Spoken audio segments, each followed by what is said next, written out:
Bonjour. Take off. Tout d'abord, bonjour à nos collègues et amis des écoles d'ingénieurs de l'IMT Grand Est qui suivent cette conférence. Je me présente, je suis Monsieur Daoun, professeur à l'école des mines et le directeur du département matériaux.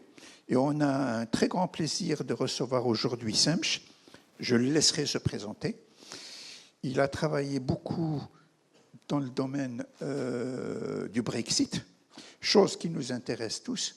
Et les élèves ingénieurs qui sont présents aujourd'hui vont te poser des questions plutôt après sur l'avenir de l'Europe et comment eux, en tant qu'ingénieurs, ils peuvent s'intégrer dans la communauté ou dans l'Europe en général. Sans tarder, bien sûr, je tiens à remercier Abdel qui tient la technique et qui nous permet d'avoir cette transmission en direct.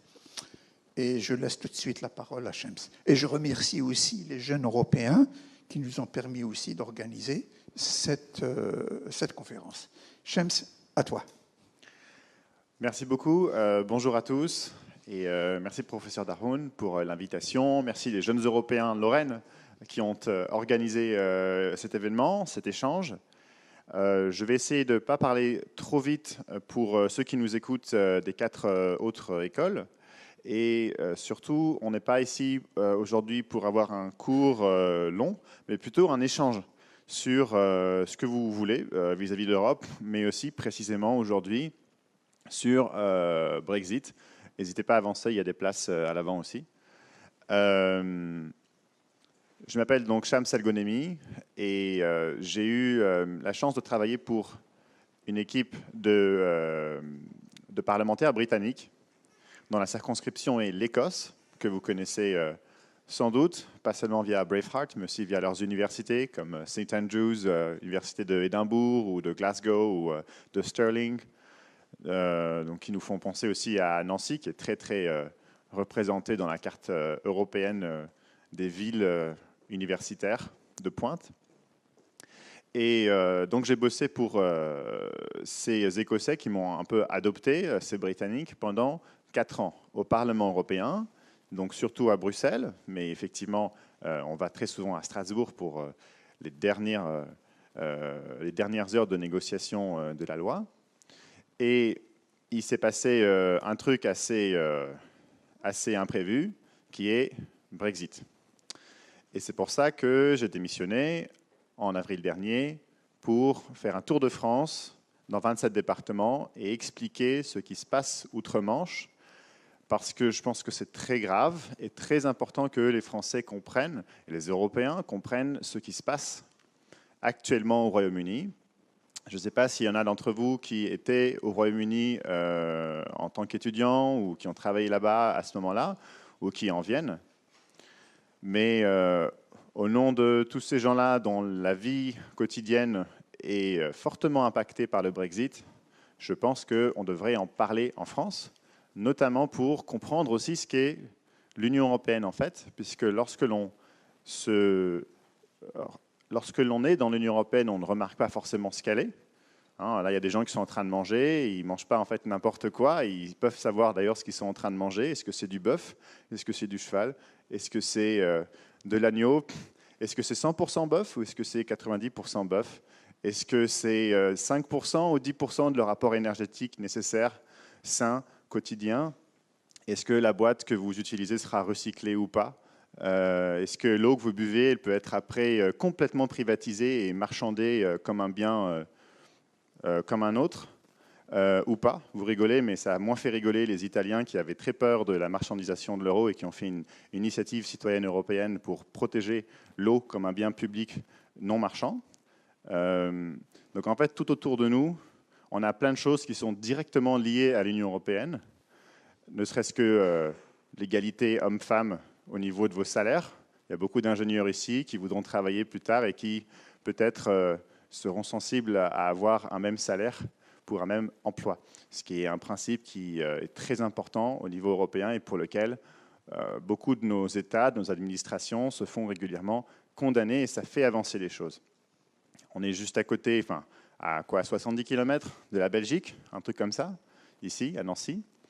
Et la Belgique, en 1976, par exemple, s'est fait condamner par la Cour de justice de l'Union européenne pour le fait que ces hôtesses de l'air gagnaient moins dans leur retraite que les stewards, parce que c'était des hôtesses de l'air et les stewards, c'est des hommes, quoi.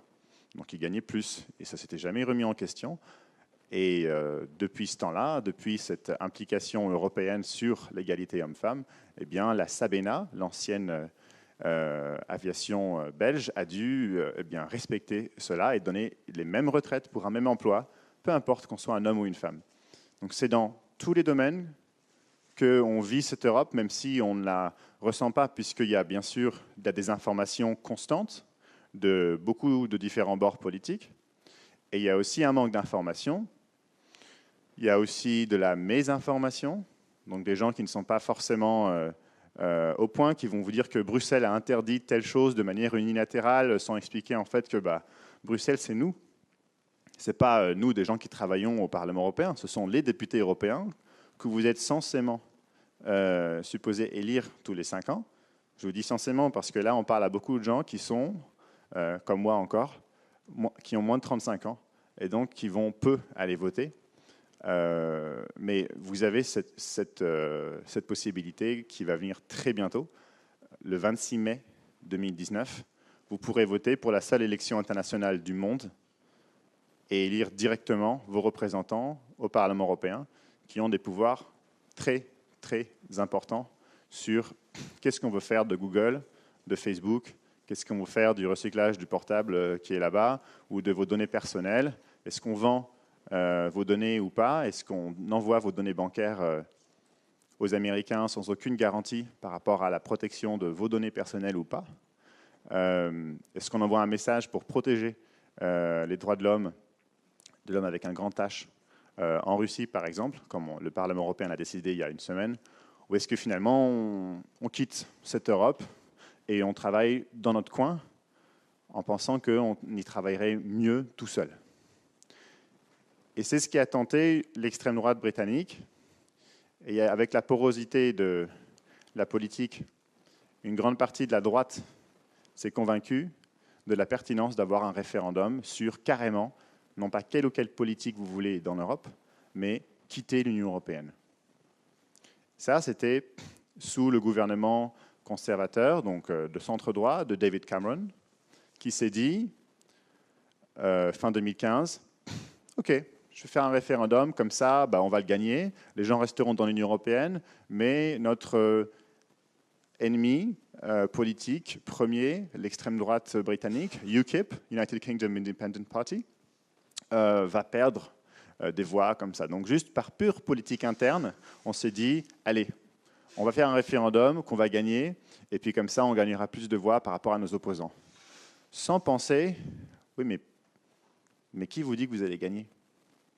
51,9% des Britanniques ont voté en juin 2016 pour Brexit. Et en votant pour Brexit, on ne savait pas pour quel Brexit, que faire sans l'Union européenne. On a donc essayé d'improviser, de réfléchir, bon alors, on a renégocié 750 accords internationaux que l'Union européenne a négociés ensemble, à 28, avec sa force de frappe. On doit les renégocier tout seul. All right.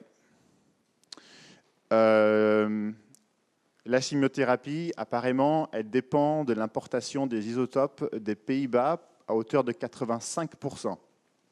Et ce seront considérés comme des déchets nucléaires si on quitte l'Union européenne et Euratom le 29 mars. Okidoki.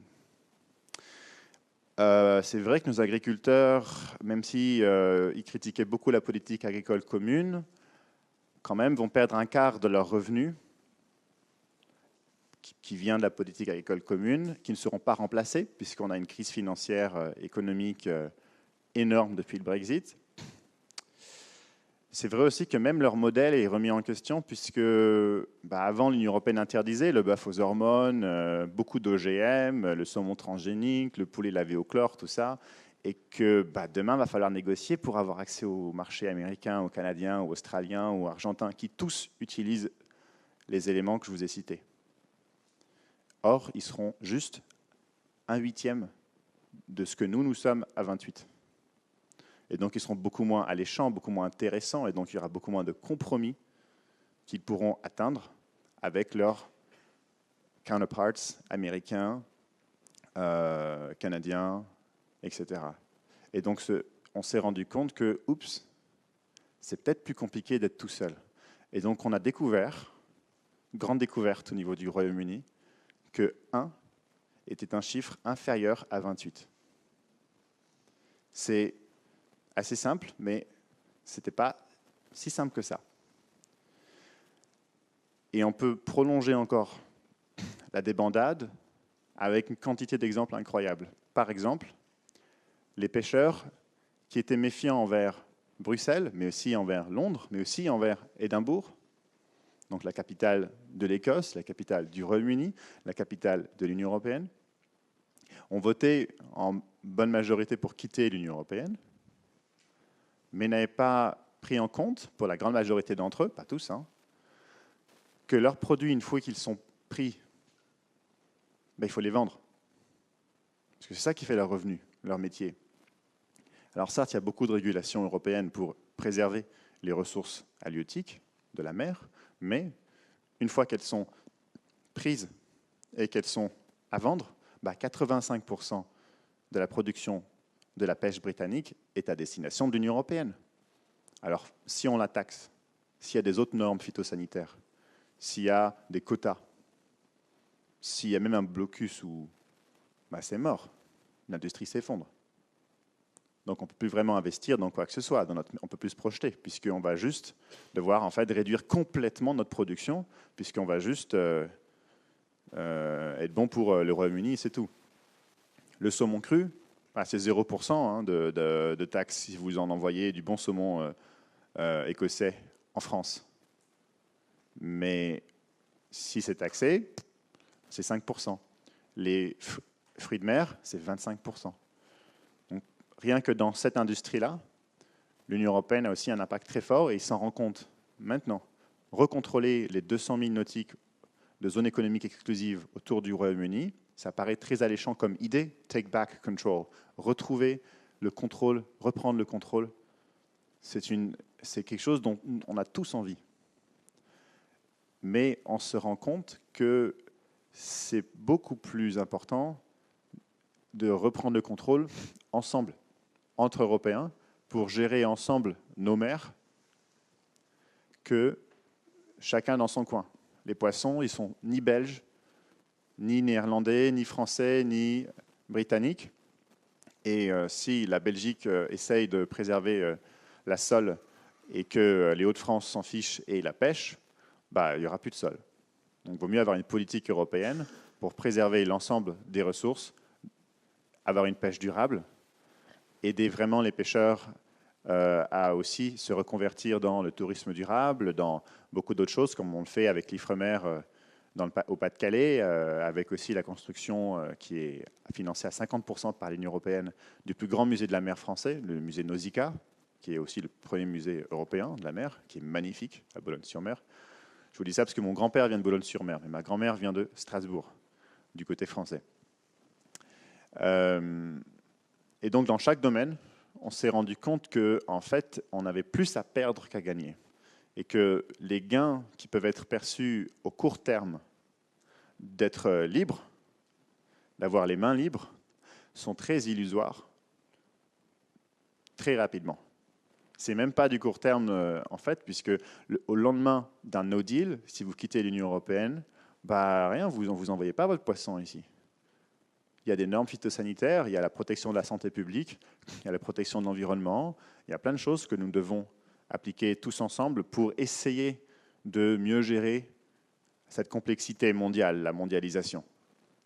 Quand ils négocient avec les Américains, avec les Canadiens, tout seul, il va falloir peut-être que l'agriculteur gallois ou écossais se fasse à l'idée d'avoir une concurrence avec le bœuf aux hormones, beaucoup moins cher, et donc beaucoup plus concurrentiel pour plein de gens qui aimeraient acheter moins cher de la viande de bœuf.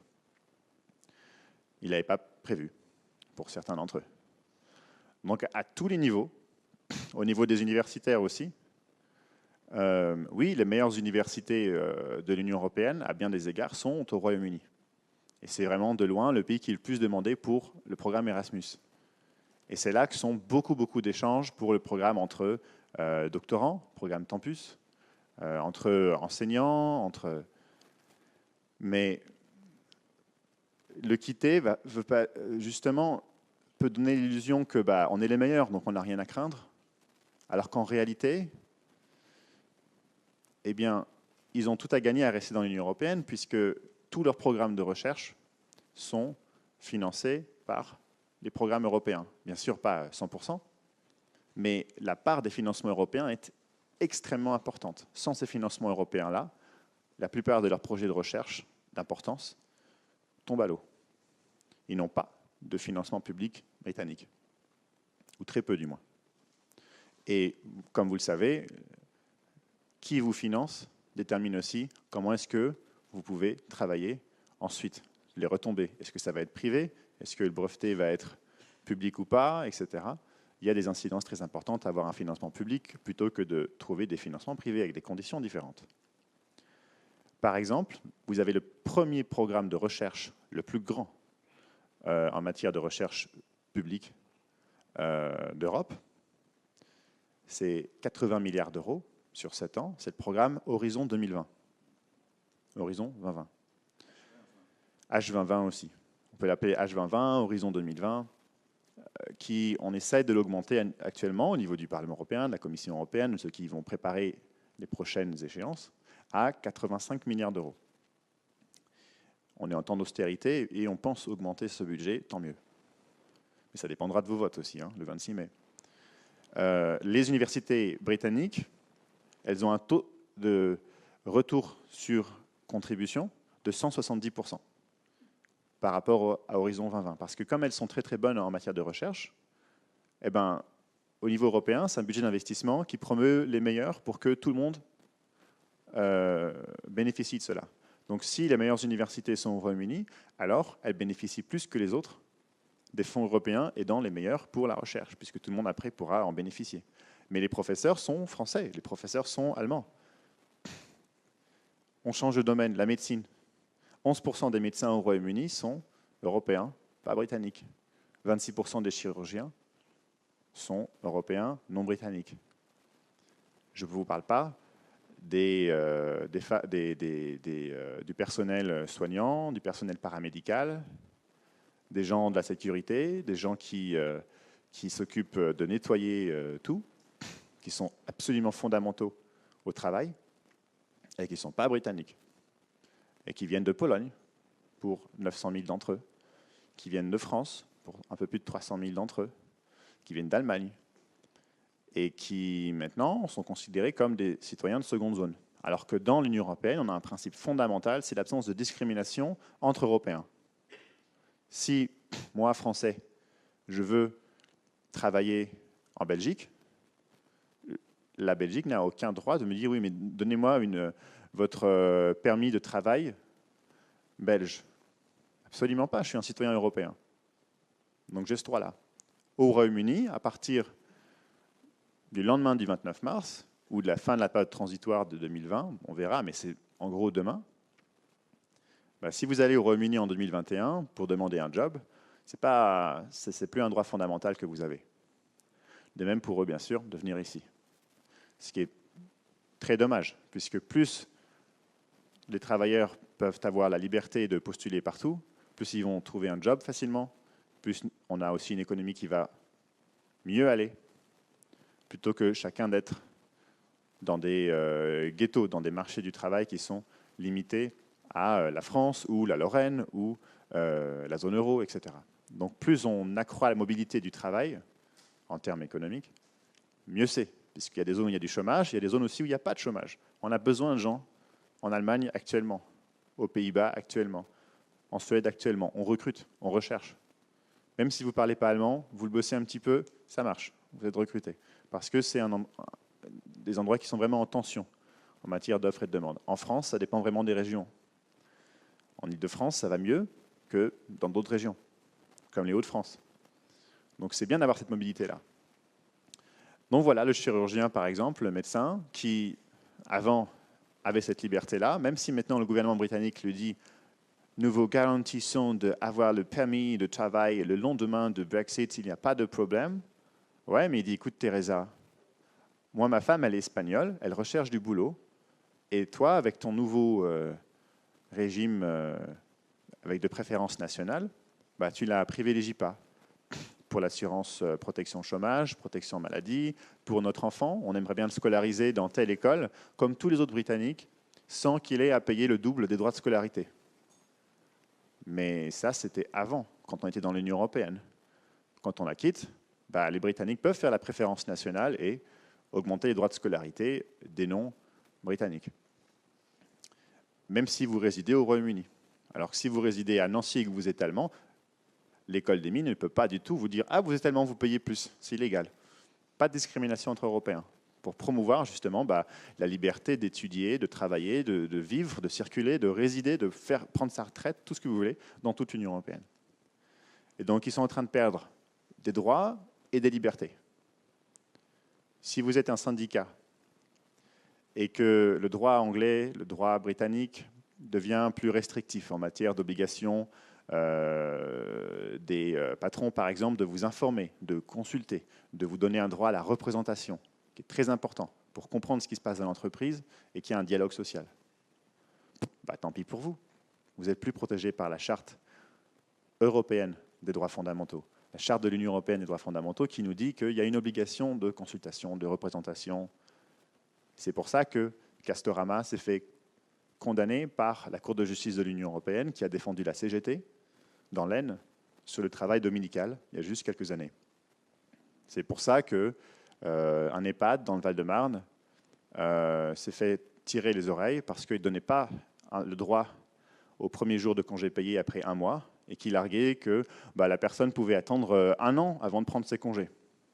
Oui, mais il y a le droit au congé payé qui est au niveau européen et même s'il n'est peut-être pas présent au niveau national, il y a une obligation de respecter le droit de l'Union européenne qui nous donne le droit à des congés payés dès le premier mois travaillé. Tout ce droit-là, au niveau du Royaume-Uni, ils le perdent. Donc ils perdent un échelon de protection. Ce n'est pas la fin du monde, c'est juste un affaiblissement de leurs droits. C'est quand même pas très sympa. Ils auraient aimé que ça s'améliore plutôt que ça s'empire.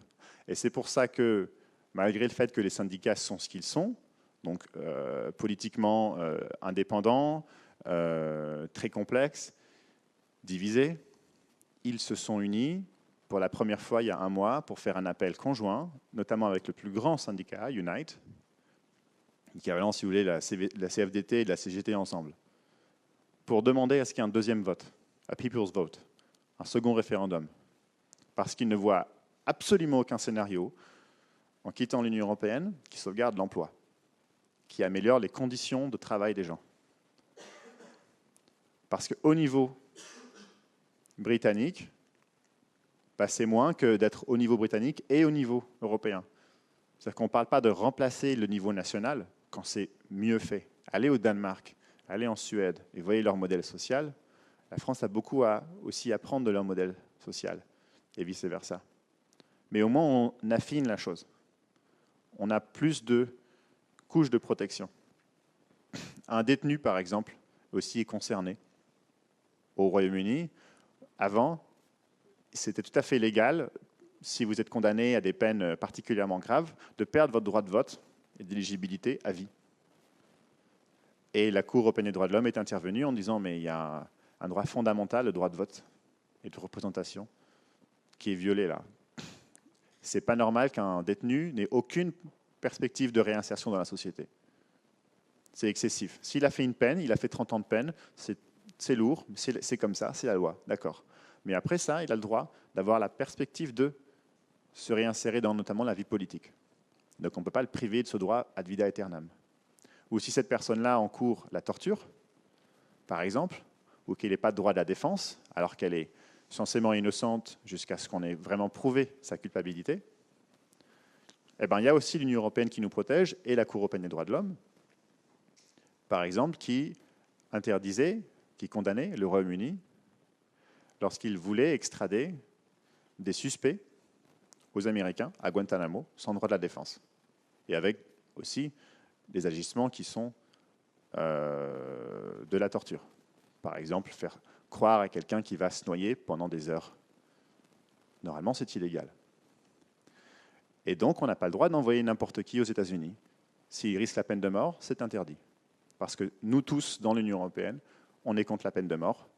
On l'a mis au niveau supranational. Cet échelon-là, ils sont en train de le perdre.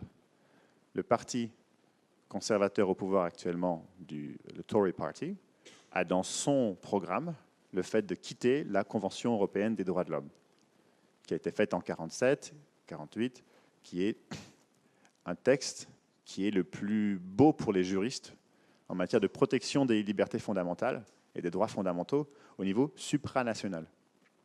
Par exemple, quand la France torture un citoyen ou lui offre un traitement inhumain et dégradant via ses forces de l'ordre, eh bien, on a une protection au niveau européen si ça s'envenime, si la France ne fait pas son travail. Puisque comme tout état de droit, il y a des bavures, il y a des problèmes au sein de la police, mais ça fonctionne. Il y a après une enquête de l'inspection générale de la police nationale.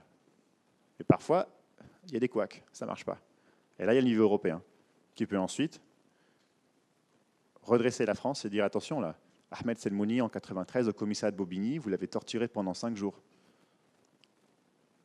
Et je vous passerai les détails, mais vous pouvez les lire. C'est vraiment la torture. Il faut envoyer les 5 officiers de police qui l'ont torturé en prison. Donc, l'un d'eux a fait ensuite, grâce à la Cour européenne des droits de l'homme, 2 ans de prison ferme. Et les 4 autres qui étaient témoins et agissants, mais subalternes, de la prison avec sursis. Mais après 7 ans de négation dans les tribunaux pour la famille de Ahmed Selmouni. Mais heureusement, au niveau européen, on n'a pas eu la pression qu'on a eue au niveau français pour fermer les yeux et dire bon, il y a eu des violences excessives, c'est vrai. Allez, on va leur faire un rappel à l'ordre. Non. Quand on prive quelqu'un de sommeil pendant 5 jours, qu'on lui fait uriner en public, tout nu, qu'on l'humilie et qu'on lui met aussi un bâton dans son anus devant tout le monde pour bien l'humilier pendant 5 jours, parce qu'il a trafiqué du shit dans la rue, bah, c'est pas en France qu'on fait ça, en théorie. Pourtant, c'est ce qui est fait parfois. Et donc, on a aussi ce niveau de protection-là. Les Britanniques sont en train de le perdre. Au-delà de ça, au-delà de ces droits et de ces libertés qu'ils sont en train de perdre, il y a aussi un droit fondamental qui est le fait d'exercer son droit de vote comme citoyen européen. Alors, je sais qu'en France, on n'est que 42% à aller voter aux élections européennes. Alors que, une ironie du sort, c'est à Strasbourg qu'est le Parlement européen. C'est vraiment la honte. Alors, en moyenne, c'est 55% au niveau européen de participation. On fait mieux quand même que les Américains dans leur propre élection législative, certes, mais on pourrait faire bien mieux. Le 26 mai, les Britanniques ne pourront plus voter aux élections européennes. Ils ne pourront plus élire leurs 73 députés britanniques qui font les lois européennes. Le Parlement européen fait les lois européennes. Quand je dis les lois, c'est quand on vous parle de directives européennes, de règlements européens, ce sont des lois, tout simplement, mais qui sont supranationales. Elles sont plus puissantes que nos lois. Parce qu'elles, pour être cohérentes, s'imposent à toutes les lois nationales des 28. Donc quand on décide qu'on va protéger nos données personnelles et que toutes les entreprises importantes doivent nous dire qu'est-ce qu'elles font avec nos données personnelles, ça s'applique et aux entreprises d'Estonie et aux entreprises du Portugal. Toute l'Union européenne. Et donc Facebook est obligé, lui aussi, de venir au Parlement européen s'expliquer. Mark Zuckerberg, par contre, ne pouvait pas du tout trouver un temps dans son agenda pour venir à la demande d'audition publique de l'Assemblée nationale ou de Westminster ou des Cortes ou du Bundestag. Par contre, il a dû venir au Parlement européen parce que l'Union fait la force. Quand on est 28, on est la première puissance économique mondiale. On parle vraiment avec force. Et là, même Facebook, même Apple doivent se soumettre. Apple, tiens, attendez, j'ai un téléphone là-dedans, voilà, c'est Apple. Évasion fiscale, distorsion fiscale. On paye à peine ses impôts ici. Petit problème, parce qu'il est payé à peine dans tous les États de l'Union européenne. Donc en gros, on se joue du contribuable. Alors que normalement, vous taxez là où se trouve l'activité économique. Eh bien, l'Union européenne, à son niveau, étant plus forte que le niveau national, qu'on ne pourrait jamais faire tout seul, n'en déplaise aux gens qui sont pour Frexit, à taper dur et à sommer Apple, à condamner Apple à payer 13 milliards d'euros d'amende pour distorsion fiscale à l'Union européenne, que Apple a commencé à payer en mai dernier, malgré leurs meilleurs avocats. Apple est, pour rappel, l'entreprise la plus profitable du monde, actuellement. Donc ça nous permet de décupler notre force. Bien sûr, en quittant l'Union européenne, ils perdent cet échelon-là. Mais ils perdent aussi l'aspect de citoyens européens de pouvoir voter les lois européennes. Par exemple, si on avait dit, face aux pressions de Facebook, de Google, de Apple, bon, on ne va pas faire le règlement général sur la protection des données personnelles, RGPD, parce que c'est vrai que eux, c'est les pros, ils nous ont dit que ce n'est pas possible de dire aux gens qu'ils peuvent supprimer leur compte, Facebook ou Twitter. Ce n'est pas possible de dire aux gens qu'on peut supprimer une information sur Google, sur vous, même si c'est de la diffamation complètement illégitime, même si vous êtes un artisan et que vous avez bâti tout votre travail, votre réputation sur quelque chose et qu'il y a une information qui revient toujours dans les moteurs de recherche, qui détruit complètement votre réputation et que vous ne pouvez pas exercer votre métier à cause de ça. Google vous a dit c'est techniquement impossible, donc c'est impossible, c'est tout. Ben non, au Parlement européen dit ben non, il y a un droit à l'oubli, il y a un droit fondamental qu'on crée maintenant. Et donc en 2013, le Parlement européen a dit désolé Google, mais vous avez beaucoup d'argent, donc vous allez créer, grâce à vos très bons ingénieurs, une manière de supprimer les informations qui sont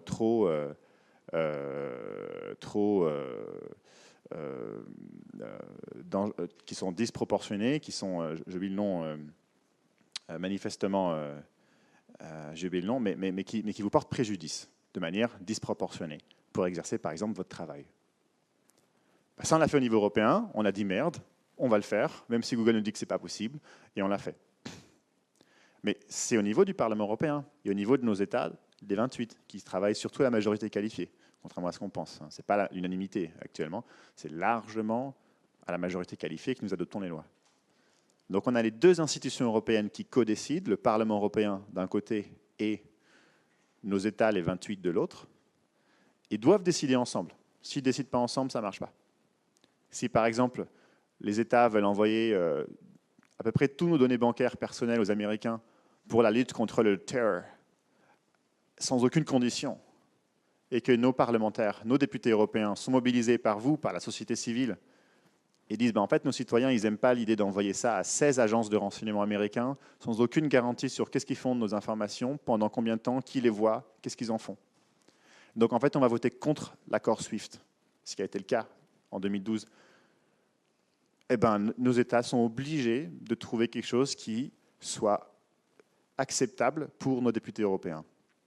Ça s'appelle la codécision. On codécide. Et vous remarquez que dans ça, je n'ai pas cité la Commission européenne. Beaucoup de nos politiciens, ici, ou de nos journalistes, disent à tort, la Commission européenne a décidé que, la Commission européenne a interdit, etc. C'est, pour généraliser, c'est une aberration, puisque la Commission européenne, elle propose, mais elle ne décide absolument pas. Elle propose parce qu'elle est indépendante des administrations nationales, donc elle est beaucoup plus crédible que le fait d'avoir d'un coup l'Estonie qui va nous proposer quelque chose sur l'évasion fiscale. Non, non, c'est la Commission européenne, indépendante des administrations nationales, qui va avoir le monopole de la proposition. Mais, donc ce seront les commissaires européens, j'ai entendu dans la salle, ce sont les commissaires européens, oui, les commissaires européens, c'est en gros les ministres, mais au niveau de la Commission européenne. Ils proposent. Mais ensuite, une fois que leur proposition est adoptée en collège des commissaires le mercredi matin à Bruxelles, dans le très gros bâtiment un peu moche du Berlaymont, que je ne vous souhaite pas de voir, allez plutôt au Parlement européen, c'est plus joli, eh bien, le Parlement européen et nos 28 doivent décider. Par exemple, la Commission européenne propose d'avoir un budget pour la recherche publique en Europe pour 2021-2027, 2028, de 90 milliards d'euros, ou 85 milliards d'euros. Le Parlement européen dit que ce serait bien 100 milliards d'euros. Nos États disent, en fait, on ne sait pas, ce serait bien 75 ou 70. Parce qu'en fait, on a moins d'argent avec Brexit, il nous manque 10 milliards d'euros. Il y a beaucoup d'argent qu'on est en train de perdre, il y a peu de croissance, donc on peut moins imposer les sociétés. Je ne sais pas comment est-ce qu'on va faire pour payer. Du coup, on va pas être ambitieux. Allez, on va faire un petit budget. Et c'est le cas actuellement. Le budget européen rapetisse d'année en année. Actuellement, c'est 1, quelque chose, même pas 1,1% de la richesse européenne, du PIB de l'Union européenne, que nous allouons, que nous consacrons au budget européen. Tandis que les Américains, eux, consacrent 20% de leur PIB à leur budget fédéral américain, les Européens consacrent 1%. Alors qu'on était à 1,5 par exemple il y a 20 ans et qu'on en faisait moins. On ne travaillait pas sur plein de sujets actuels. On n'avait pas régulé la finance, on n'était pas en train de travailler sur un budget Erasmus qui est maintenant le double de celui d'avant. Donc on a un manque d'ambition politique. Et le Parlement européen, par exemple, si vous élisez des partis qui sont pro-européens, qui veulent renforcer, par exemple, le budget européen, et aussi au niveau de vos gouvernements, des gouvernements qui sont de cette couleur politique, vont faire en sorte que on se débrouille pour trouver des nouvelles manières de avoir des impôts européens basés sur, je ne sais pas, la pollution, basés sur la protection de l'environnement, les imports de produits chinois, pas du tout aux mêmes exigences environnementales que nous, une taxe sur les GAFA, plusieurs taxes même sur les GAFA, comme on est en train de travailler actuellement sur une taxe à 3% sur les GAFA. Donc, tout ça pour vous dire que le Parlement européen a beaucoup de pouvoir, il peut changer le cours des choses, et que les Britanniques sont en train de perdre cet aspect-là. Un dernier exemple, puisque je vois qu'il y en a certains qui ont des écouteurs. Quand vous écoutez de la musique, je ne sais pas si ça vous est arrivé peut-être un jour de télécharger par erreur quelque chose que vous n'auriez pas payé. Voilà, il y a des gens qui rigolent. Il y avait la loi Hadopi en France, sous Sarkozy, en 2008, qui allait vous envoyer en prison ou au mieux vous couper Internet directement si vous téléchargez un contenu, de manière illégale. Directement, l'administration suspend votre Free Club Internet, Free n'existait pas, je sais pas, mais Club Internet vous coupe votre connexion Internet parce que vous avez téléchargé un morceau de Britney Spears. En plus, Britney Spears, vous n'avez pas fait exprès, mais c'est coupé. Eh bien, ce qu'a fait le Parlement européen, on avait une loi qui s'appelait le paquet télécom sur les télécommunications, et on avait un super député européen qui est franco-allemand, Danny Cohn-Bendit, qui s'est battu pour amender ce texte-là, parce qu'on amende vraiment la loi, contrairement à l'Assemblée nationale qui a vraiment très peu de pouvoir pour changer les choses. Au niveau du Parlement européen, on négocie vraiment. Et donc, il y a eu cet amendement qu'il a gagné de peu pour créer un nouveau droit fondamental qui est le droit à accéder à Internet. Que, en fait, comme le droit au logement est devenu un droit fondamental après la Seconde Guerre mondiale, on s'est dit que le droit à avoir Internet, c'est fondamental en fait de nos jours, et qu'on ne peut pas le couper comme ça. Et pour les juristes qui sont peut-être aussi à l'écoute, quand on parle de droit fondamental, on ne peut pas du coup en faire n'importe quoi. On ne peut pas, par exemple, laisser une entreprise couper un droit fondamental. Ça doit passer par la justice. C'est la séparation des pouvoirs. Il ne faut pas que votre administration vous coupe Internet comme ça, parce que l'accès à Internet est fondamental. Donc ça a obligé, en fait, en reconnaissant ce droit-là, à accéder à Internet, à forcer les grandes entreprises qui ont les droits d'auteur de Britney Spears de d'abord demander au tribunal, à un magistrat, d'arrêter votre connexion Internet parce que vous avez téléchargé un contenu. Et forcément, ça coûte très très cher à ces grandes entreprises de d'abord, pour 2 000 €, demander au magistrat d'arrêter votre connexion Internet tant que vous ne payez pas votre contenu de Britney Spears. Et donc, ils ont dû se concentrer, les grands des droits d'auteur, sur les gens qui en font vraiment un business, et pas les individus, comme vous et moi. C'est une immense victoire, et Hadopi a été à la poubelle, grâce au Parlement européen, grâce aussi à l'engagement de certains députés européens, comme Danny Cohn-Bendit. Donc, on avance au niveau du Parlement européen. Et ce que vont faire les Britanniques, c'est qu'ils ne vont rien faire. Ils vont devoir appliquer toutes ces lois européennes sans y avoir voix au chapitre. Puisque forcément, ils ne peuvent pas avoir une différente loi parce que toutes nos entreprises ne vont pas s'adapter à eux. on ne va pas commercer avec eux, ils ne vont pas avoir accès eux-mêmes à nos marchés, qui sont beaucoup plus importants que les leurs, avec un différent régime juridique. C'est trop compliqué. La pauvre langoustine écossaise qui va être arrêtée à Calais, arrêt du véhicule, formulaire d'importation, est-ce que vous avez respecté les normes phytosanitaires? La langoustine d'Écosse, au bout d'une heure, elle va crever, il fera trop chaud à Calais. Elle n'arrivera jamais dans votre restaurant à Nîmes. Pareil pour tout, en fait. C'est au niveau européen qu'on fait les choses, sinon, ça ne vaut pas le coup. La langoustine écossaise, elle restera juste au Royaume-Uni, la pauvre, tant mieux pour elle. Et elle ne sera pas envoyée autre part à Amsterdam ou à Nancy.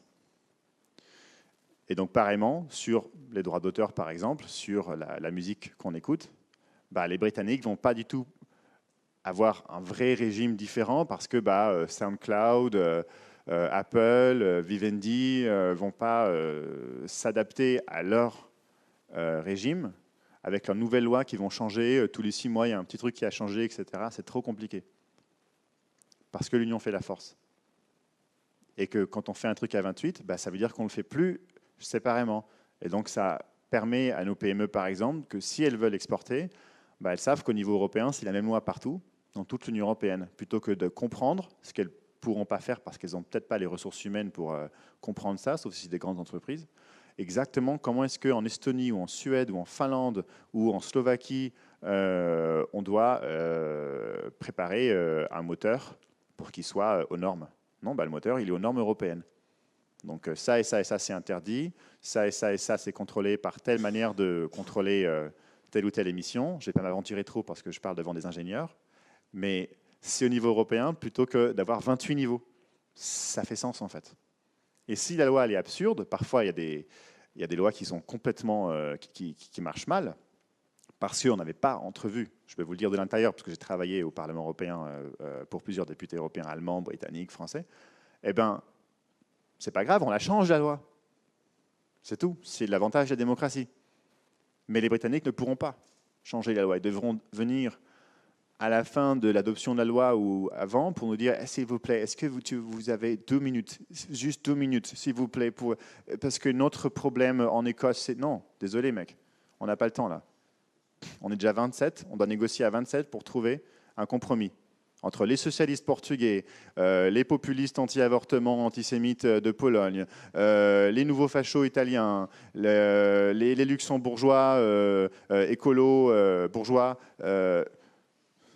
Tout ça en même temps, c'est déjà beaucoup de travail. Alors on travaille ensemble et vous n'avez pas de droit de vote. Alors pourquoi est-ce qu'on vous écouterait? Vous n'avez pas de droit de veto, vous n'avez pas de droit de vote, il n'y a pas de minorité de blocage, vous n'avez pas de député européen, vous n'allez pas prendre du temps en débat pour parler. Vous êtes un État tiers. Ciao. Comme la Norvège, comme la Suisse. Ils nous suivent. Les Norvégiens, les Suisses appliquent la plupart de nos lois, alors qu'ils ne les ont pas votées. C'est un gros problème démocratique pour eux. Encore, eux, ils ne sont pas la population de 66 millions du Royaume-Uni. Et pour 66 millions, ils ont voté à 51,9%, donc c'est un vote démocratique, pour ne plus avoir voix au chapitre. Vous voyez, démocratiquement, la grande question qui se pose. Ils ont voté pour ne plus voter, puisqu'ils ne pourront plus voter le 26 mai, ainsi que dans 5 ans, en 2024, pour le nouveau Parlement européen.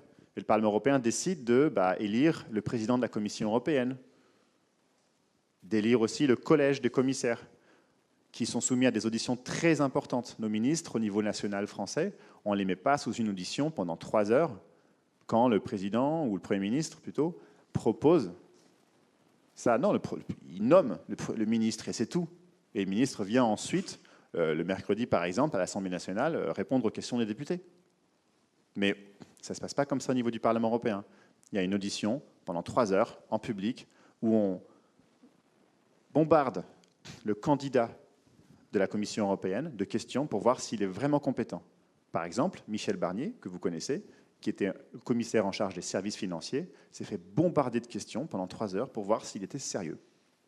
Il y a eu d'autres candidats commissaires qui ont été proposés qui n'étaient pas assez compétents, notamment de la Bulgarie ou de l'Italie, qui avaient des propos assez homophobes et qui pensaient que la place des femmes, bien sûr, c'était à la casa, qui n'ont pas eu l'assentiment du Parlement européen. Donc les États doivent revoir leur copie.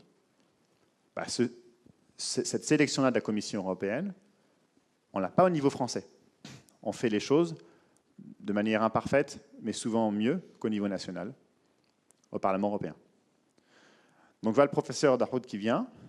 Peut-être que c'est le moment de passer aux échanges, questions-réponses. Oui, tout à fait.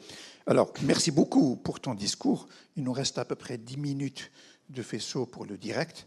Mais après, on pourra continuer et l'émission, ou plutôt tout ce qui va suivre après, va être enregistré. Et nos collègues des autres écoles auront aussi un lien où ils pourront voir le débat en différé. D'accord. D'accord. Avant de donner la parole aux élèves, moi, j'aimerais vous poser une question. Je passe un certain temps à discuter avec mes élèves pour construire leur projet professionnel. Il y a eu une époque, et même c'est toujours le cas, un certain nombre, je ne sais plus combien, je n'ai pas les chiffres en tête, des élèves partent à Cambridge ou à Oxford ou à Imperial College pour faire un double diplôme avec le diplôme d'ingénieur. Et la question qui se pose actuellement, que va devenir ces dispositifs? Comment vont réagir les Anglais, les Britanniques plutôt, avec l'augmentation ou avec la gestion des frais d'inscription? C'est un flou total. Oui. Ce que je sais, moi personnellement, j'ai des collègues anglais qui étaient à Leeds, par exemple, qui ont quitté l'université de Leeds pour venir s'installer en Hollande. Et ils me disent, c'est beaucoup plus simple, on n'a pas envie de se retrouver en marge de l'Europe. Alors, votre avis, vous qui avez négocié, qui avez vécu le Brexit de l'intérieur, comment vous allez voir les choses? C'est une question qu'il faut poser au gouvernement britannique. Nous l'avons posée déjà par des questions parlementaires, parce que mon député Alan Smith, qui a fait ce petit bouquin bleu que j'offrirai à la personne la plus motivée d'entre vous, dans ce petit bouquin-là, on a dit notamment, c'est très bien que les universités comme Stirling, comme Édimbourg, comme Glasgow, comme St Andrews bénéficient autant de ces échanges, mais c'est grâce au processus de Bologne, reconnaissance des acquis, les crédits ECTS, la liberté tout simplement d'étudier là-bas, pas de permis, même droit de scolarité, et après les mêmes diplômes, même reconnaissance des qualifications, tout ça c'est au niveau européen. Et donc en le quittant, il y a un vide juridique total. S'il n'y a pas de deal, s'il n'y a pas d'accord, donc si Westminster n'approuve pas, ce qui est très probable, l'accord qu'a préparé Theresa May et l'Union européenne, on ne sait pas du tout qu'est-ce que nous faisons après le 29 mars. Donc c'est d'une gravité de dingue. C'est ce qu'on appelle en droit une situation sui generis, donc qui n'est jamais arrivée auparavant. Et il va falloir innover. Alors entre Européens, on innove bien, puisque après avoir massacré 35 millions de civils en 6 ans, on s'est dit qu'on va faire l'Union européenne. Donc on peut toujours innover. Et Brexit n'est pas notre première crise. Mais si on n'a pas de deal d'ici le 29 mars, eh bien, si vous voulez aller à Cambridge, déjà, il faut un visa. Puis il faudrait savoir c'est quoi le visa qu'on va vous demander. Et puis, quand vous allez là-bas, vous prenez peut-être un billet d'avion ou de train, mais vous allez mettre vos données personnelles. Oui, mais les données personnelles, ils vont être envoyées aux autorités britanniques. Mais qui va protéger vos données personnelles au niveau du Royaume-Uni si elles ne sont pas aux normes européennes? Si elles violent vos données pour après... elles utilisent vos données pour d'autres choses, pour voir par exemple si vous êtes syndiqué, si vous êtes homosexuel, si vous êtes pour tel ou tel parti, ce que font beaucoup d'États autoritaires, il n'y a plus de sanctions, il n'y a plus de contrôle, il n'y a plus la Cour de justice de l'Union européenne, il n'y a plus l'autorité européenne de protection des libertés fondamentales, toutes ces garanties en fait. Et donc, nos autorités administratives françaises ont l'obligation de ne pas envoyer ça dans un flou juridique. Quand vous avez l'aviation iranienne qui part de Paris pour aller à Téhéran, on ne va pas envoyer n'importe quelle donnée personnelle aux autorités iraniennes. Par contre, si vous partez en Irlande, il y a des standards très exigeants et ça va, c'est safe. Ils peuvent vous demander telle et telle et telle donnée. Donc au niveau du Royaume-Uni, c'est un flou. Donc pensez même pas à aller à Cambridge pour rencontrer la personne, c'est juste réservez votre billet sur je sais pas moi, kayak.com pour EasyJet et partir. EasyJet ne sait pas comment. Le président d'EasyJet est venu au Parlement européen nous dire concrètement, là, pour les gens qui veulent partir après mars, il y a un vide juridique total. Ça a l'air kafkaesque, mais c'est parce que le Royaume-Uni, qui a décidé de quitter, ne sait pas nous proposer un autre modèle. Une alternative. C'est pas parce que nous, on veut les punir, les Européens des 27. C'est juste qu'ils ont décidé quelque chose qui est assez ouf, mais sans plan B. Donc, on aimerait bien savoir, après 2 ans et demi de négociations, parce que les négociations continuent, on aimerait bien savoir qu'est-ce qu'ils souhaitent. L'accord actuel, c'est donc un projet d'accord, puisqu'il n'a pas encore été ratifié par le Royaume-Uni, c'est de dire, eh ben, en gros, vous allez être comme la Norvège. Pour résumer. C'est vous allez appliquer toutes nos lois, à peu près, et puis vous allez payer pour avoir accès, comme d'habitude, à tous les programmes européens que vous voulez, et c'est tous les programmes européens, en fait, qui veulent. Donc il n'y a pas vraiment de problème, alors.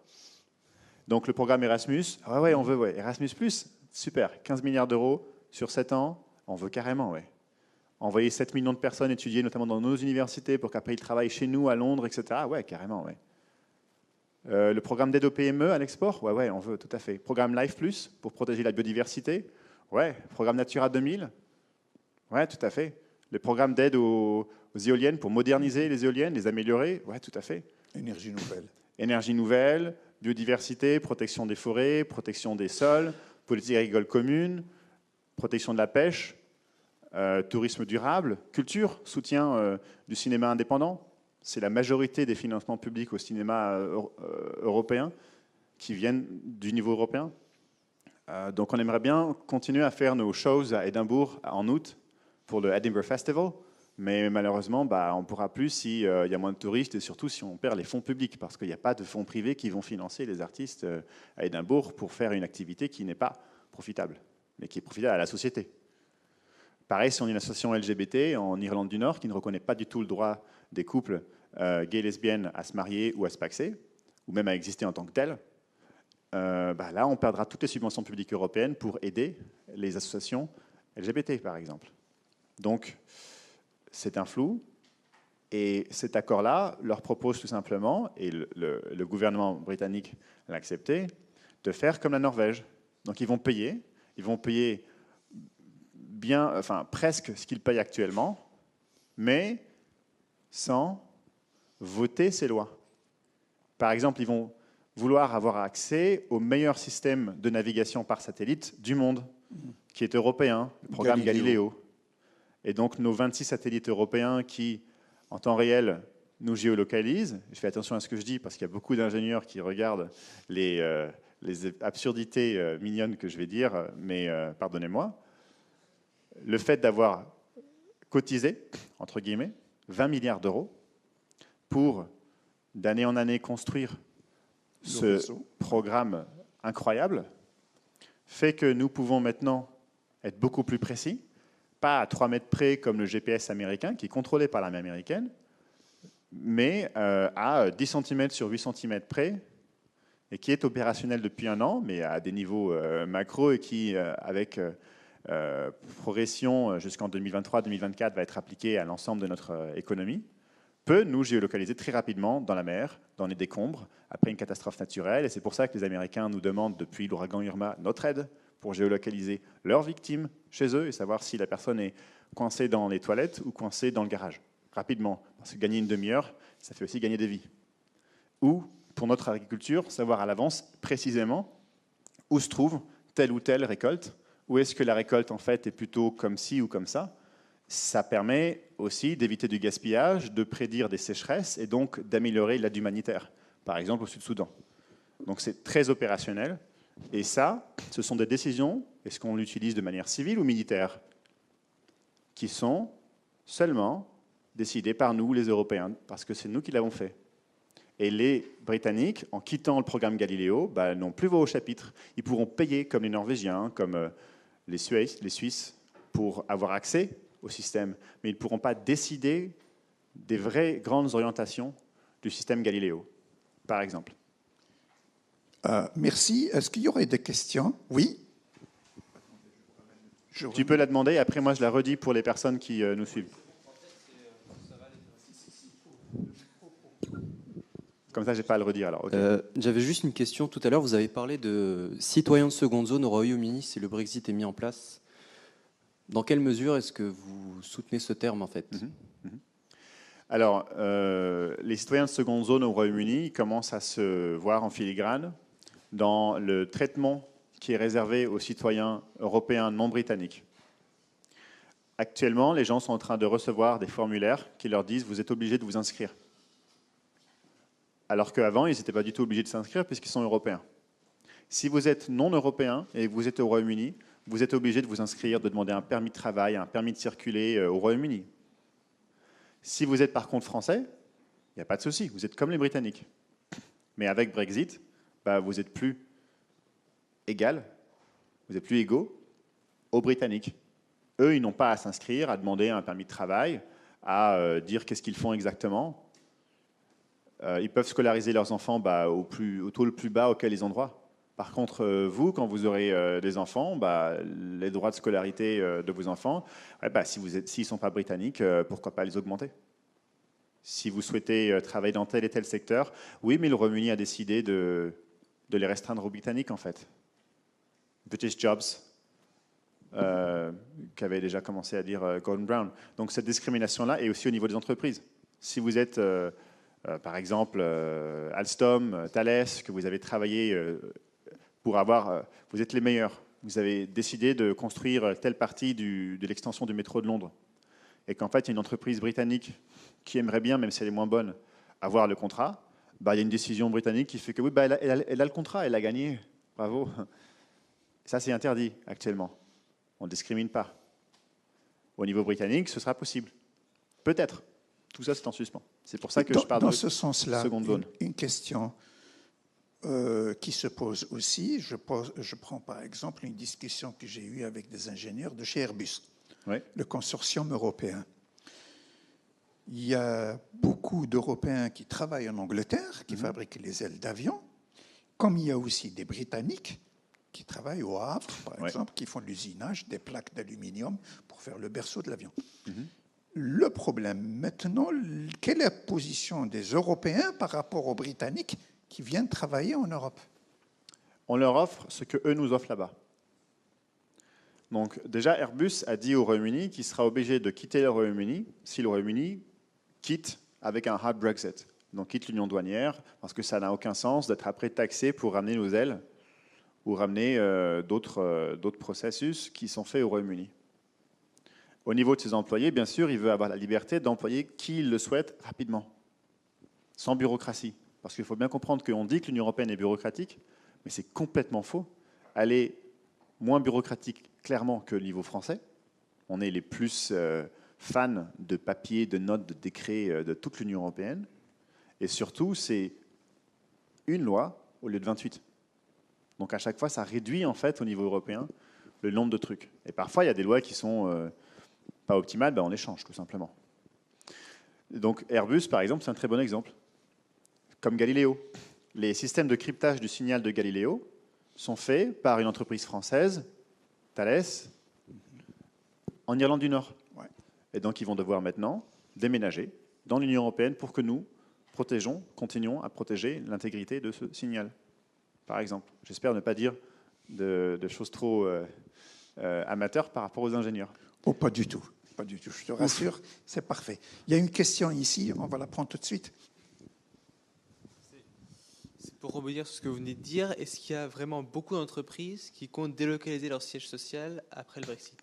Alors HSBC, par exemple, qui est une immense banque qui a été fondée à Hong Kong, mais qui est largement implantée à Londres, dont le siège social était à Londres, a maintenant bougé son siège social à Paris. Beaucoup de sièges sociaux sont en train de bouger dans l'Union européenne. C'est un mouvement, une lame de fond, puisque vous ne pouvez pas travailler avec une licence, une accréditation, une certification au Royaume-Uni et avoir des services dans le reste de l'Union européenne. Donc, on n'a pas une masse de gens qui partent actuellement parce que Brexit n'est pas encore acté.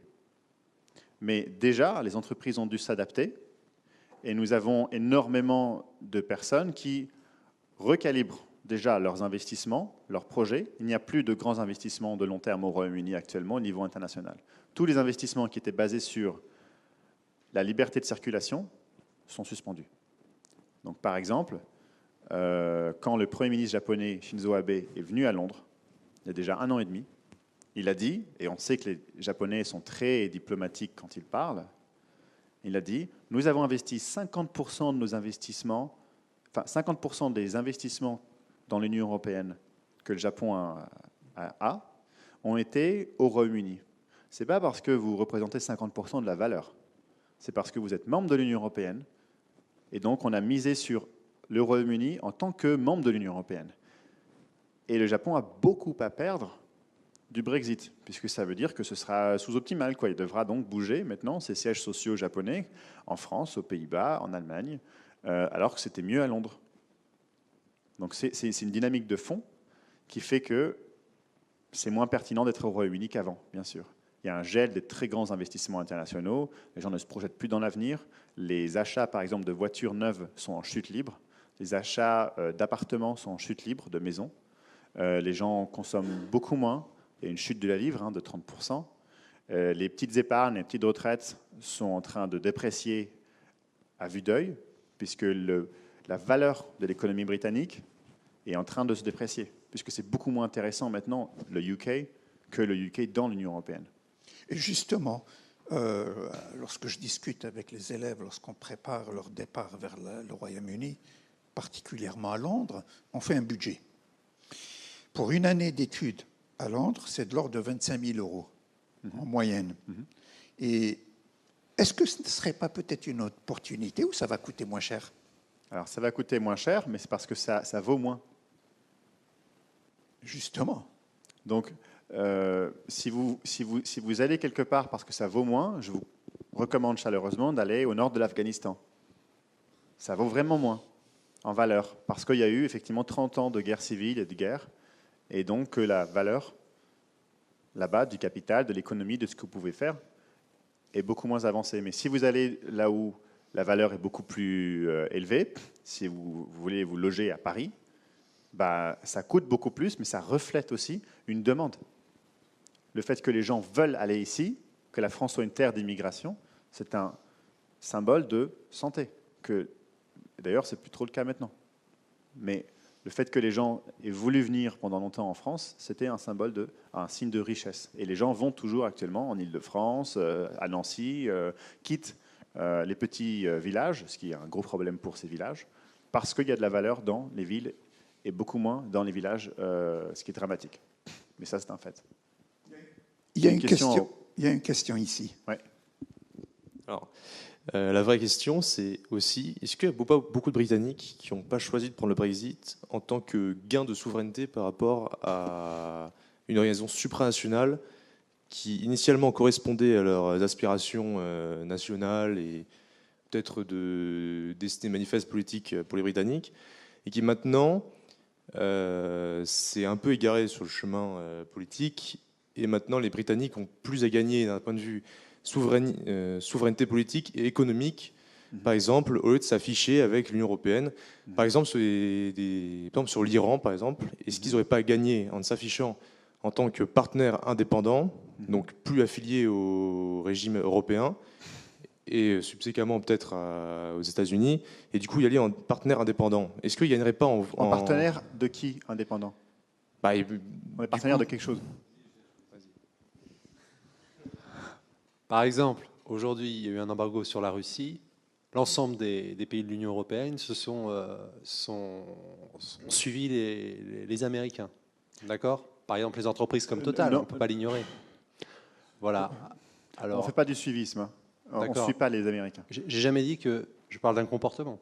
J'ai jamais dit on peut le lire comme tel. En général, voilà, je critique un comportement, pas l'ensemble de l'Union européenne. On peut le lire comme tel, oui. Voilà, donc la question de Tancred, c'était de savoir, par exemple, l'embargo sur l'Iran, si l'Angleterre demain a envie de travailler et d'échanger avec l'Iran, en se disant elle a un certain régime, elle va évoluer, on ne sanctionne pas, on n'isole pas l'ensemble d'une population, on ne lui fait pas un embargo, parce que ça ne fait pas de mal à un régime, mais ça fait de mal souvent à la population. Est-ce que les Anglais pourrait se dire, si on sort de l'Union européenne, on aura une certaine liberté de commerce qu'on n'a plus au sein de cette Union européenne. Ce sont des super questions. Concrètement, le Royaume-Uni, il a beaucoup plus de chances d'avoir une politique indépendante avec l'Union européenne que tout seul. Tout seul, il est à la solde d'autres puissances plus grandes que lui, notamment les États-Unis ou la Russie, sur l'Iran. Et en l'occurrence, les États-Unis beaucoup plus que la Russie, qui commercent beaucoup plus avec les Américains. Le problème des sanctions sur l'Iran, par exemple, dont j'ai beaucoup parlé dans les médias il y a quelques mois, c'est qu'on n'a pas fait assez d'Europe, et donc on n'a pas la possibilité d'être indépendant des lois extraterritoriales américaines, puisque énormément des transactions sont livrées en dollars et que beaucoup de nos propres entreprises ont besoin du dollar, qui est la première monnaie de transaction du monde. Et l'euro est devenu la deuxième, avec 32% des transactions monétaires. C'est énorme. Mais on n'est pas arrivé au point où, et ce serait bien de le faire dans le prochain mandat du Parlement européen, où on arrive à avoir une autorité fédérale européenne qui puisse avoir des lois extraterritoriales de sanctions européennes, plutôt qu'un agrégat de 28, et défendre du coup nos entreprises en leur permettant d'avoir des transactions qui sont uniquement en euros, et de défendre donc l'intérêt de nos entreprises, de Renault, de Airbus, de Siemens, qui ont extrêmement investi en Iran, puisqu'il y a eu un accord depuis 2016, grâce à l'Union européenne, puisque c'est quand même l'Union européenne sous Federica Mogherini et sa prédécesseur Catherine Ashton, qui ont coordonné tout l'effort de l'équipe, qui était une équipe de 3 grands pays, le Royaume-Uni, l'Allemagne et la France. Les États-Unis n'ayant aucune crédibilité par rapport aux Iraniens, nous étions, nous, Européens, en mesure de négocier, de calmer les choses au niveau iranien pour qu'il n'y ait plus de programme militaire nucléaire, en échange de quoi nous nous sommes engagés à arrêter le régime de sanctions progressivement au fur et à mesure que l'AIEA nous dit que l'Iran fait bien son travail. Le problème, c'est qu'on reste quand même très très dépendant de l'économie américaine. Et qu'avec un fou comme Donald Trump, on ne savait pas que le mec allait vraiment appliquer tout ce qu'il dit dans sa campagne.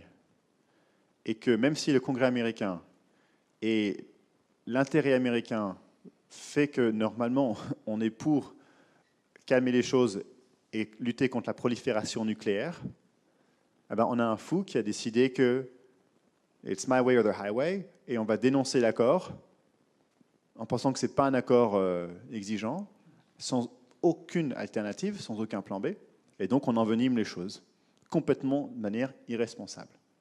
Les Européens ont une position extrêmement ferme. Jusqu'à maintenant, ils n'ont pas été divisés par les Américains. C'est assez nouveau, parce que généralement, les Américains instillent du doute entre certains États européens très pro-américains, comme les Polonais, les Tchèques. Actuellement, ce n'est plus le cas. Les Européens sont tellement sidérés par la politique américaine nouvelle qu'ils ont travaillé une position très très forte. On a comme projet, mais c'est un projet, de travailler pour défendre nos entreprises européennes avec des transactions liblées en euros, parce qu'actuellement, on a beau investir avec Total en Iran, le baril de Brent, il est en dollars quand on achète du pétrole. Et c'est pour ça d'ailleurs qu'il est moins cher grâce à l'euro, pour parler aux Gilets jaunes notamment. Donc ça nous montre quoi? Ça montre que le Royaume-Uni tout seul, il dépend au prorata de son économie beaucoup plus de la zone dollar que l'Union européenne en tant que telle. Et donc l'Union européenne en tant que telle, elle peut arriver à être indépendante, en théorie, des États-Unis, parce qu'elle a 32% des transactions financières dans lesquelles elle peut, elle, être souveraine, alors que le Royaume-Uni tout seul est beaucoup plus petit. C'est 1/8 de notre commerce. Et donc pour revenir à la question précédente, qui est donc liée sur la souveraineté, take back control, c'est vraiment le résumé de l'illusion nationaliste du Brexit. On a une tentation tout à fait légitime, parce qu'on a l'impression qu'on ne contrôle plus les choses, du repli sur soi, en pensant que là, on sera plus en contrôle. On connaît les Canadiens, ils parlent nos langues, notre langue. On connaît les Australiens, ils parlent notre langue. On connaît les Américains, ils parlent notre langue. Mais on oublie qu'on est beaucoup plus petit que quand on était la puissance occupante de l'Inde, et que l'Inde n'a aucune envie d'avoir un accord préférentiel avec le Royaume-Uni, l'Inde est plus importante que le Royaume-Uni, cette année, son PIB est égal à celui du Royaume-Uni et a dépassé celui de la France depuis plusieurs années, 2-3 ans. Et donc, le Commonwealth, actuellement, c'est que 7% des échanges commerciaux du Royaume-Uni, 7%, contre 45-50 pour l'Union européenne. Et 2, le rapport de force est inversé. C'est plus le Royaume-Uni qui, dans les années 50, décide d'avoir tel ou tel marché en Inde. C'est plutôt l'Inde qui rachète des entreprises d'automobiles extrêmement importantes au Royaume-Uni via Tata. Donc ça s'est inversé, l'Asie s'est réveillée, et le Royaume-Uni est beaucoup plus petit qu'il n'était avant. Et le Royaume-Uni a toujours ses premiers voisins qui sont quand même les Européens. Et donc, ils se rendent compte que renégocier 750 accords internationaux, dont 65 de libre-échange, tout seul, c'est la merde. Par exemple, pour vous dire quelque chose qui est assez intéressant, l'équipe de Trump ne suit pas forcément Trump, ils sont moins fous que Trump. Le Secretary for Trade, le ministre du Commerce américain, ainsi que son équipe, n'ont jusqu'à maintenant pas déclaré une intention d'ouvrir des négociations commerciales avec le Royaume-Uni. Ils trouvent la situation du Brexit complètement absurde, contre-productive pour tout le monde. Les Américains ne vont pas faire un accord commercial avec le Royaume-Uni si le Royaume-Uni veut continuer d'avoir accès à l'Union européenne, sans avoir des douanes, des taxes. Parce que si le Royaume-Uni perd Airbus, perd 400 000 emplois qui sont directement recrutés par des entreprises françaises, perd l'accès pour sa pêche, pour ses technologies, à l'union douanière, au marché unique européen. C'est une catastrophe pour l'économie britannique.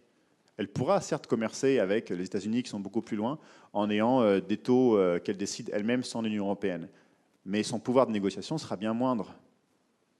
Donc quand nous, on décide de dire aux Américains, il y en a marre de vos champagnes, ce n'est pas du champagne. Nous, en Europe, on a une manière de voir les choses qui est basée sur le terroir, la localité. Le champagne, il est fait en Champagne. Il n'y a pas du champagne qui vient d'Autriche.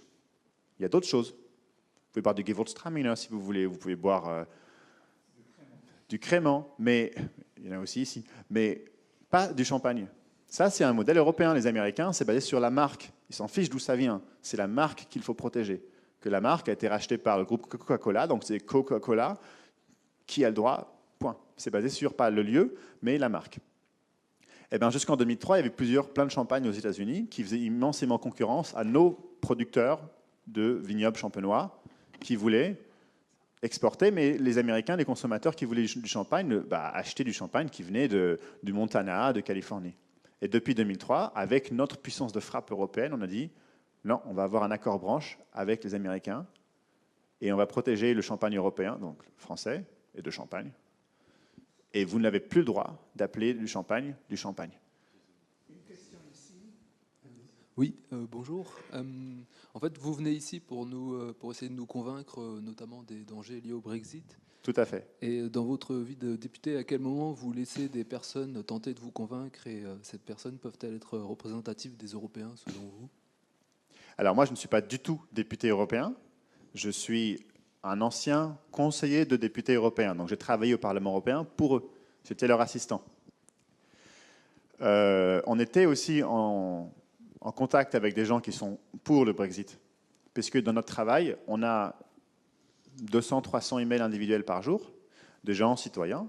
On a des articles. On a, puisque nous sommes élus en politique, des gens sur Twitter, sur Facebook qui nous bombardent de messages qui sont les leurs.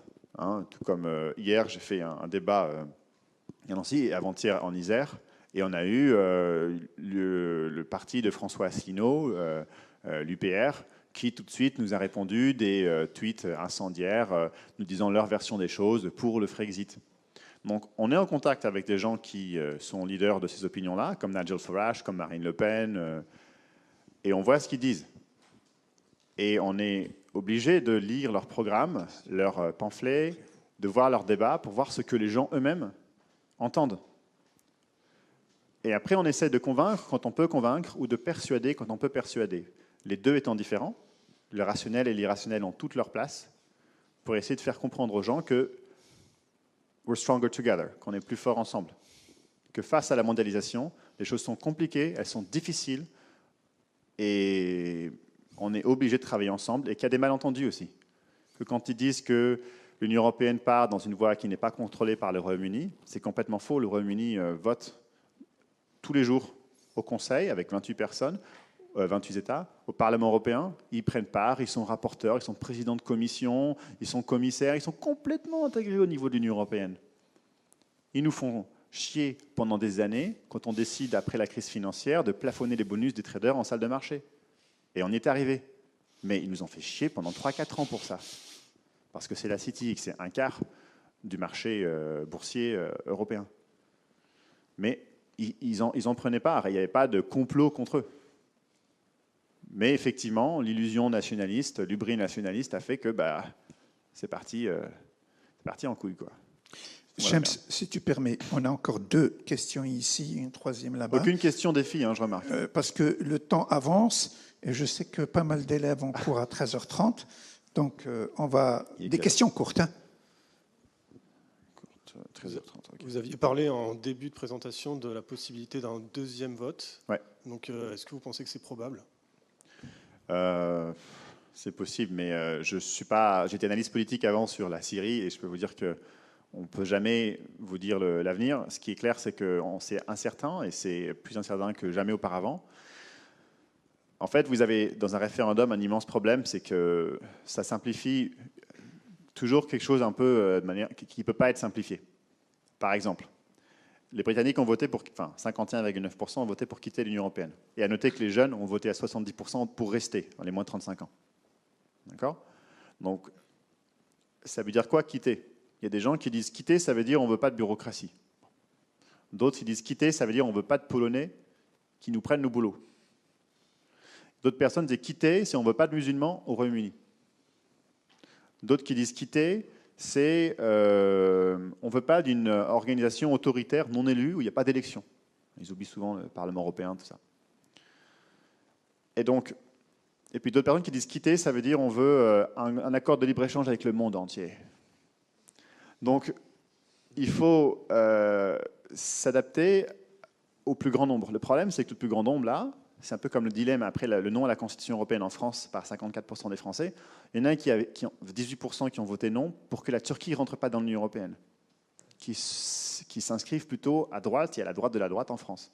D'autres pour protéger les services publics. D'autres parce qu'en fait, la Constitution européenne protégeait davantage les services publics en donnant beaucoup plus de pouvoir de contrôle au Parlement européen. Donc vous faites comment pour satisfaire les gens qui ont voté non? Et puis aussi les gens qui ont voté oui. Mais le vote étant majoritaire, il invalide tous les autres qui ont voté de l'autre côté. Donc le référendum est très compliqué en démocratie. Il est sain, mais il est dangereux en même temps. Il faut en fait faire bouchée double quand on décide de faire un référendum. Et souvent, ce n'est pas le cas. On néglige les référendums sur l'Europe. Donc actuellement, on ne sait pas. Le gouvernement britannique a un deal qui plaît seulement aux réalistes du centre droit, à personne d'autre.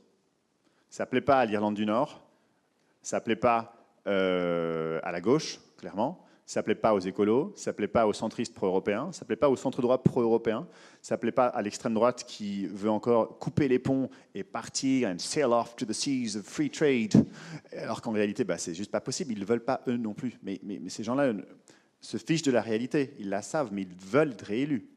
Il faut bien comprendre les faiblesses de nos systèmes démocratiques.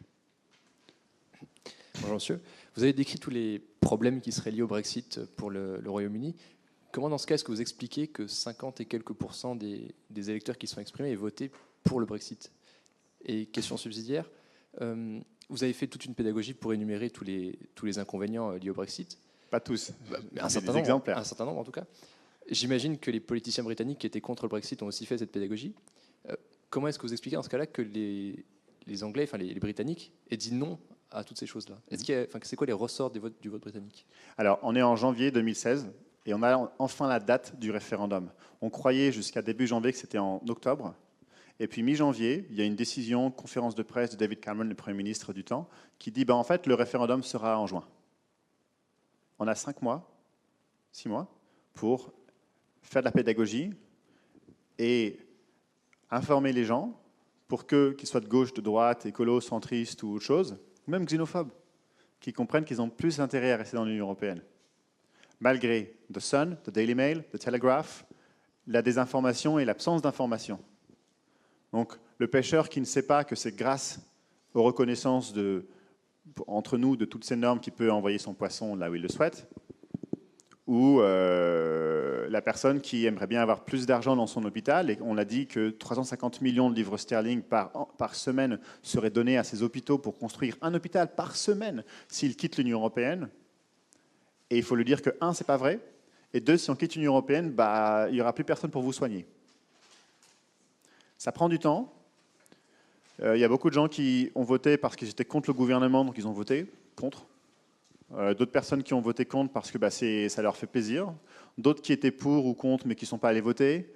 C'est la démocratie. C'est un mess. C'est vraiment un challenge. C'est vraiment l'un des systèmes, c'est le système le moins efficace, mais le seul qui soit noble, hein, selon Churchill, qui était un très grand pro-européen d'ailleurs. Donc c'est le défi de la démocratie qu'il faut bien faire attention, savoir qu'on a aussi en référendum en Slovénie voté contre le mariage gay, qu'on a aussi en référendum en Allemagne renforcé les pouvoirs d'Hitler, ou en Italie renforcé par plébiscite la légitimité et le pouvoir de Mussolini. On peut faire des référendums sur un peu n'importe quoi. Et avant la conclusion, si vous voulez rester en contact, mon site ou tout ce qui est sur Instagram, Facebook, Twitter, c'est shamseu.fr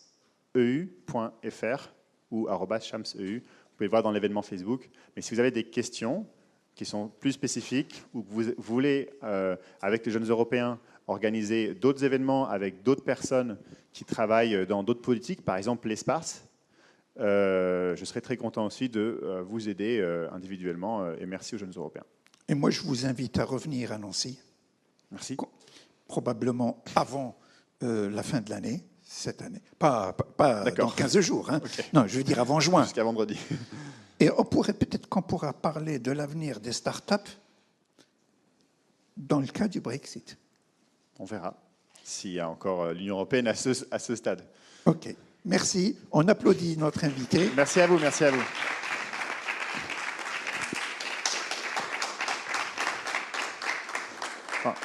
Et qui veut gagner le livre bleu, en sachant qu'après je prendrai une photo et que je l'enverrai à mon équipe britannique pour leur réchauffer le cœur, parce que eux, le 29 mars, le passeport européen, ils le perdent pour toujours, peut-être.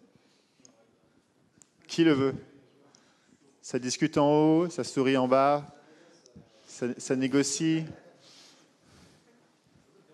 Ok, d'accord. Comme ça, on prendra un selfie et puis on réchauffera nos pauvres Écossais. Merci. Au revoir. Merci à tous.